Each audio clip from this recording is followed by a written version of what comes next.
Assalamualaikum warahmatullahi wabarakatuh. Sampurasun.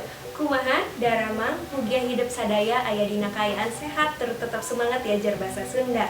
Wilujeng tepanggeui sareng ibu dina pangajaran paguneman pikeun kelas 7. Tujuan pangajaran paguneman dina kelas 7 nyaeta siswa bisa ngaidentifikasi sarta bisa meragakeun teks paguneman kalayan merhatikeun fungsi sosial, struktur kabahasaan, jeung aspek kabahasaan. Salajengna urang lebet kana materi paguneman. Wilujeng ngaregepkeun. Wangenan atawa pengertian paguneman.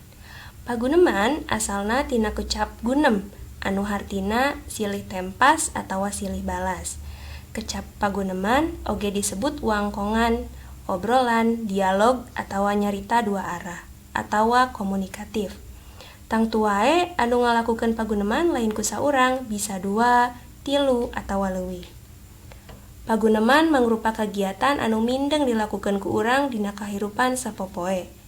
Paguneman bisa dilakukeun jeung saha wae, babaturan, nu saluhureun, jeung sahandapeun. Kitu oge jejerna, bisa ngeunaan naon wae. Salajengna aya tata krama paguneman. Tata krama nyaeta ragam basa Sunda anu dipake dumasar kana kaayaan anu nyarita, anu diajak nyarita, jeung anu dicaritakeun. Basa anu digunakeun dina paguneman gumantung kana suasana jeung batur nyaritana. Contona, gunem catur jeung babaturan ngagunakeun basa loma, sedengkeun gunem catur jeung saluhureun ngagunakeun bahasa hormat atawa bahasa lemes. Aya sawatara hal anu kudu diperhatikeun dina paguneman. Anu kahiji ngaregepkeun nu nyarita. Nu kadua teu motong atawa ngaganggu anu nyarita. Nu katilu nalika nyarita kudu make sora anu bentes tur jelas. Nu kaopat nyarita kudu antare, henteu gancang teuing atawa henteu laun teuing. Nu kalima nyarita kudu make lentong atawa intonasi anu merenah.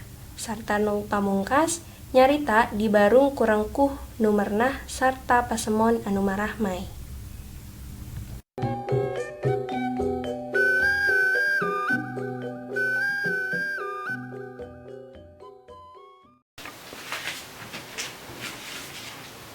Miss, kamananya si Siti teh asup sakola? Pan si Siti teh geus 2 poe teu asup sakola da geuring. Ulah menikarunya, geuring naon? Paranas tiris cenah. Oh, nyantos atuh, kieu sakola urang ngamok yuk. Hayu. Iya, ayo.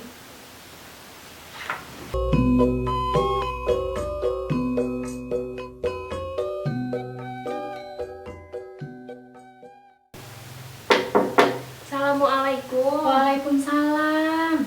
Ibu nyuhunkeun dihapunten, abdi kasiangan kumargi. Motorna mogok. Bisa tendit ka sekolah sareng saha? Dijajak ku pun bapak. Nya tuh, jeung ayeuna mah geura asup. Kade ulah kabarang deui nya. Muhun ibu hatur nuhun. Assalamualaikum. Ya, sama-sama. Waalaikumsalam. Rupina cekap sakitu pedaran ngeunaan paguneman dina dangan ayeuna. Mugia hidup sadaya tiasa paham kana materi anu tos didugikeun ku ibu. Hatur nuhun kana perhatosana. Wassalamualaikum warahmatullahi wabarakatuh.